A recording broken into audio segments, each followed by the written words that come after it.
Y'all know I had to make a video on this. Season 5 Rick is literally the greatest character to ever touch fiction. First we have to talk about Gareth from the Terminus group. This man Gareth thought he was a shit. He was acting all high and mighty. Then he gonna ask Rick, yo Rick, what was in that bag that I saw you with out in the woods? And Rick gonna list all the weapons in the bag and then he gonna say, "A machete with a red handle, that's what I'm used to kill you."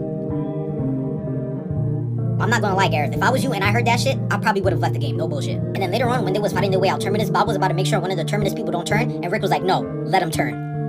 This man is ruthless. And of course, how can we forget when the Terminus people came to the church expecting to get their get back, but instead Rick gonna come out the shadows like he Batman from the Arkham series with his gun pointed at them talking about some put your guns on the floor and kneel?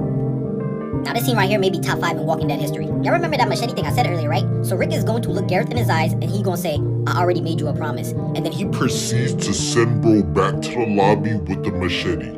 Another crazy thing Rick did during that whole shitty ass hospital arc, he gonna chase a cop, right? He gonna hit the cop with a car, and then while the cop is talking to Rick, Rick proceeds to shoot him, and then he's gonna tell him to shut up. Bro, that's equivalent to eliminating somebody in Fortnite and dancing on their body. Matter of fact, speaking about it, I think this was literally bro in the episode. Rick in the season also has a top 3 monologue scene when he's fighting Jesse's husband, and everyone's in a circle surrounding them watching, and then when people go to break it up, Rick gonna back out his gun, talk about some, or what? You gonna kick me out? That shit top 5. I'ma end it on this. In the last episode of the season, Rick gonna say, I was thinking how many of you do I have to kill to save your lives? This nigga is top 2 and not 2.